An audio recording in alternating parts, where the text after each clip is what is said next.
Hello, welcome back to Outlandish Claims, everyone. Ignore the backgrounds. We just are too lazy to put up football background. Actually, I can do that right now. We're going to talk some NFL. We're going to get through the serious stuff quick because Mike put a wonderful question to us that I want to spend most of the time talking about. Let's do the let's do the harsh stuff first. Try to get that done quick. Richard Sherman arrested trying to break into his in-law's house. Clearly drunk. Clearly something's going on there. I'm not going to dive into this like I did with Trevor Bauer. Just it seems that his wife is behind him and wants him to get better. That's probably the biggest thing that matters. Having your wife or spouse really stand behind you and show you that support. So going off what she said, I hope he finds that inner peace and finds the counseling and help he needs, because this was hopefully. I haven't heard much about this kind of behavior from Sherman, so I'm just going to say hopefully this was an outlier situation, and this is something that he can get counseling for and recover from and get back to normal about and make the proper amends for what he just did. Not only is mental health and mental illness so downplayed in this country and in this day and age and really the world, not only is it downplayed among men, right? But also, and almost as equally important, I mean, we don't take it seriously when it comes to athletes in sports. We don't, especially those in football. Let me be very clear. I am not advocating or excusing any actions from the likes of Richard Sherman. And this is completely isolated from the Aaron Hernandez's, the Ray Rice's, the Ray Caruth's, all that other stuff, right? Just analyzing this specific scenario in a nutshell.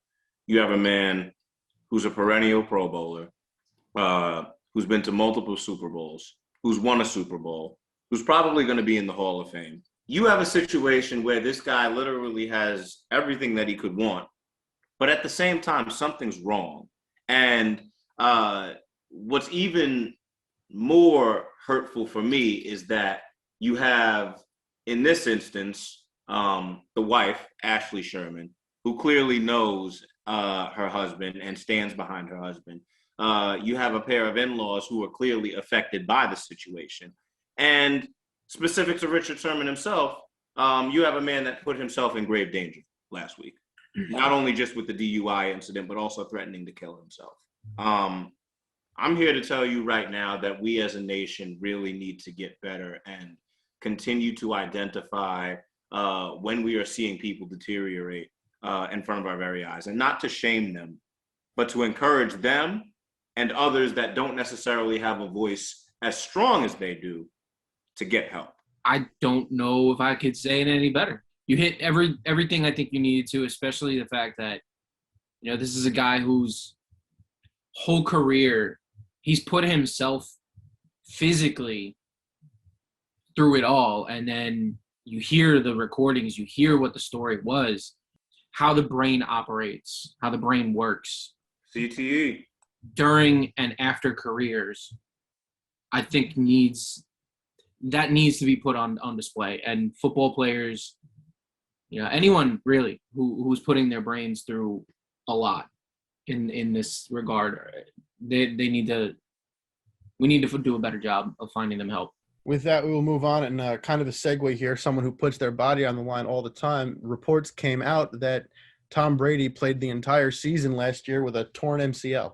This does add to his legend status one way or another. It adds the conversation of, did you hear about that one time when he won with the Super Bowl with the Tampa Bay Buccaneers? He just went there one year and his whole knee was like busted up to the point where it was a torn MCL, and he won the Super Bowl and he won MVP. Like, dude, bro, that's a guy right there.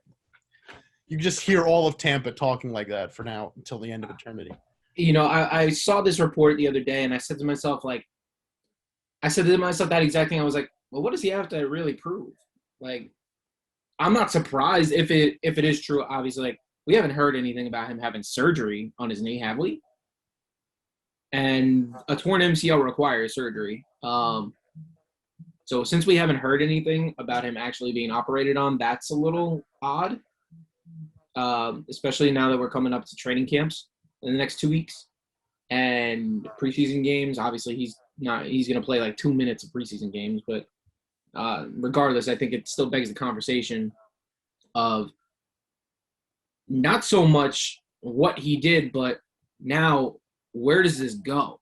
No, you're right. You're right. So the report is that after the Super Bowl, he did end up getting the surgery. So that should, in theory, solve for any future damage that may be sustained. But there's always, to your point, the chance of re-injury, especially with something so recent on the knee. He's going to be 44 years old, all of those signs. I'll say this. If the Buccaneers had lost the Super Bowl, or better yet, been bounced in the wild card round, or even in the division round, and this came out, would we not be roasting Brady? Would we not be saying that this is an excuse? And I'm not saying we. I'm talking about the brass, the public, all of the Brady haters within the media. We would be talking about, oh, well, this came out afterwards. Furthermore, okay, there have been instances where superstars have gotten injured, and then it came out after they lost, and people still use that against them. All right. Obviously, the Brooklyn Nets were not at full health this past year when they had faced the Milwaukee Bucks. I remember Steph Curry being severely banged up in the 2016 finals, and the year before, Kyrie Irving and Kevin Love being banged up against the Warriors. Do we not all, in one instance for the Cavs, use that sometimes as an excuse as to why the Warriors dynasty started, but then don't give Steph Curry the same credit for being banged up in the 2016 finals? It's all hearsay, and it's all one side or the other, one point or the other. I'm just saying, for a guy that had 40 touchdowns, another 4,000-yard season, only 12 interceptions last year, won the Super Bowl MVP, led his team to a Super Bowl, for this to come out now, it probably does bode true for me. But to Adam's point, I don't think that it impacts his legacy one bit, because he's clearly at this point the greatest quarterback and potentially the greatest player of all time. Well, I wouldn't say that, but only because I happen to think that the game nowadays, I think you would see, if Dan Marino was playing now, you would have him doing all of this, and if you switch places with him and Brady would have, as I said to, I think I said this to Millz, if Brady was playing back before the days of, play nicely, leave the quarterbacks alone, Brady would have been broken in half a long time ago. So I think it has a lot to do with when somebody plays, and that's why a lot of people, myself included, are a little bit like, well, I mean, the smaller quarterbacks like Brady, they get protected by the refs. I mean, we see it. Dan Marino wasn't getting that. Dan Marino was getting blown to hell up till his last game when he lost, 52-7. But that's a conversation for a different day. What we are going to talk about, though, is Mike's topic about a different position. And this was your topic, Mike, so please give us the intro here. Yes, so as we all know, the great and very underrated Isaac Bruce is getting inducted into the Pro Football Hall of Fame. It is about damn time, by the way, right? I think that we all agree on that. The fact that Isaac Bruce was not in the Hall of Fame up to this point. Millz just going, ugh. Yeah, exactly. You just pretend like you know, okay? Just pretend. Just sit there and pretend. But for any football fan, the fact that Isaac Bruce was not in the Hall of Fame was an absolute travesty. So in a recent interview, Isaac Bruce was recorded and basically noted saying that he and the great Torrey Holt are the best wide receiver duo in the history of NFL. And boy, did that spark some conversation. Because on First Take, Marcus Spears and Max Kellerman both unanimously agreed that it was actually not Isaac Bruce and Torrey Holt, but it was rather Chris Carter and Randy Moss, which I can understand that. You want to make a case for Chris Carter and Randy Moss. You want to make a case for Jerry Rice and Terrell Owens towards Jerry Rice's end of career, Terrell Owens in the beginning of his career. You want to make a case for some of these other guys, like old school guys, the Don Maynards, the George Showers of the New York Jets back in the day, the Biletnikoffs and the Cliff Branches of the Oakland Raiders, Mark Super Duper and Mark Clayton with Dan Marino and those Miami Dolphins, right?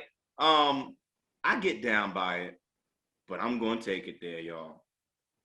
I'm getting sick and tired of everybody not talking about Reggie Wayne and Marvin Harrison, okay? Why are we not talking about them in this conversation? And you know I got to have some stats to back it up, right? Because in addition to that Super Bowl that they won with Peyton Manning in 2006, the last time we checked, okay, Marvin Harrison and Reggie Wayne ranked 9th and 10th, respectively, in all-time receiving yards. The only other person who's in the top 10 who spent their entire career with one franchise in terms of all-time receiving yards, Larry Fitzgerald. Okay. And in terms of career receptions, Harrison and Wayne rank 5th and 10th amongst the all-time greats, right? Where do Isaac Bruce and Torrey Holt rank in that conversation? 13th and 21st, right? So when you take into account offensive ability, when you take into account the quarterback, when you take into account the Super Bowl victory, and you rank the big three, if you will, Chris Carter and Randy Moss. Then you take Isaac Bruce and Torrey Holt, and then you take Reggie Wayne and Marvin Harrison. Isaac Bruce logic over Chris Carter and Randy Moss was that they won a Super Bowl. We all know infamously the missed field goal with the Minnesota Vikings back in the NFC Championship game against the Atlanta Falcons. Not going to discredit Randy Moss and Chris Carter there. But if we're just going by the criteria, Reggie Wayne, Marvin Harrison, that's the best of both worlds. So I'd love to hear Adam's take on this. I don't expect much from the great Bucci Loco, a.k.a. T. Millz, but that's okay. But I do want to hear your take on who you believe to be the best wide receiving duo of all time. Because for me, it's Marvin Harrison and Reggie Wayne. Jerry Rice and Terrell Owens. It was only 4 years together. And when you look, face of the numbers, Terrell Owens' first 4 years in the first 5 years, 96, 97, 98, 99, 2000. So 5 years. First 5 years in the league, receiving yards to start are not that high. He's only had 520 yards his first year, 936 his second year, 754 his fourth year. Pair that up with Jerry Rice, he had, in those same years, he had 1254, 78. He got injured that second year, unfortunately. And then 830. But you take a look at this yards per reception stat. Terrell Owens averaged 15 yards per catch, per reception, each of his first 3 years, 4 of his first 5. The only time in his first 5 years that he was below 15 yards per reception was in year 4 when he averaged a measly 12.6 yards per reception. These guys, in his first year, obviously, Owens was overlooked for Mr. Rice. Understandably so. Second year, he stepped up, put up 400 more yards while Rice was injured. Third year, he cracked 1,000. Fourth year, Rice comes back. They split duties, basically. Fifth year, again, splitting duties. But Owens now takes the lead because he's younger and he goes almost 1,500 yards. Terrell Owens, at this particular point in time, reminds me of Deshaun Jackson. Now, Deshaun Jackson, of course, did not have the skill of Terrell Owens, but what he did have was the deep threat. He was not someone who would go for volume at this particular point in his career anyway. Owens didn't go for volume. He had 58 targets and 35 receptions his first year. He didn't crack 70 receptions until his 5th year. He didn't go for volume, but he went for efficiency, much like Mr. Deshaun Jackson did. He was the deep threat. He was the one that opened up defenses and allowed for everybody else to do their thing. And then you left Terrell Owens open wide, and then he's going to go throw some popcorn in his face because he just got a 75-yard touchdown or some nonsense. This was the deep threat that offset Jerry Rice to get his 11 yards per reception every year that they were together, except for 98 and 99 when they were 14 yards per reception. If you put those two together throughout their entire careers, and of course this is an if, but if they had played their entire careers together, nobody's ever beating San Francisco. Especially when you have either Steve Young or Joe Montana. Steve Young or Joe Montana. Like either one. At this particular point, I think it was Steve Young. But regardless, you could have Joe Montana. You could, God forgive me, you could have Colin Kaepernick throwing the ball to them, and they'd still be undefeated because Blaine Gabbert. Yeah. Blaine Gabbert. You could put in Alex Smith now after the injury with these two, and they would be undefeated because they were perfect opposites of each other. So for me, it's the two of them. There's ifs involved with it, but the numbers that do exist tell me that if they had longer together, they would have been a much longer and larger threat, growing together, learning the game together. It's one of those things when two legends cross, it's like so great, but you just wish they had played at the same time. Not to cross sports here, but like with the NHL, with Sidney Crosby and Lemieux. You wish they had more time together, because oh my God, the damage they would have done. So let me ask you this. It was also brought up one of the more modern tandems today, and this is more of a trio, but in the same vein, Mike Evans, Antonio Brown, and Chris Godwin. Health permitting. God help everybody in the South. I mean, I think the two receiving cores that are on highest watch right now are obviously the Tampa Bay Buccaneers and then the Tennessee Titans. Because if A.J. Brown stays healthy with Julio Jones, those two are going to be monsters, and it's going to be a lot of fun. Yeah, I want to see the two. I don't think anybody in like the NFL wants to see it because it's two smaller market teams. But as an NFL fan, you kind of just want to see these two receiving cores go up against each other. You have Ryan Tannehill, who was left for dead in Miami and everybody thought he was crap. And you have Tom Brady, who is old, decrepit. Father Time is starting to wear away at his bones, certainly at his MCL apparently. And everybody thought, oh, he doesn't have Belichick anymore. He's useless. Well, he proved you all wrong. I want to see the two of them, those two quarterbacks with those two receiving cores and those offensive lines. And just for fun, those two defenses, not to mention the two bruising running backs they both have. Leonard Fournette versus Derrick Henry. Alabama versus LSU in the pros, mind you. I want to see that in a Super Bowl. I want to see them kill not actually, but I want to see them kill each other. I think the only matchup that rivals that is Cleveland and Kansas City in the AFC Championship game. That's it. That would be a lot of fun. Baker, a rematch of that Baker Pat Mahomes match. Yep. That would be a lot of fun. And to think everybody thought that Sam Darnold should have been the number 1 overall draft pick that year in the draft. Who was the one that advocated for Baker Mayfield? Hi! How do you like it now, experts? Give me your money. I deserve it more than you after that. Oh, Sam Darnold's great. Mel Kiper, shut up. That will do it for us today. Hey, Gio's not here. I don't have to worry about it. That'll do it for us today.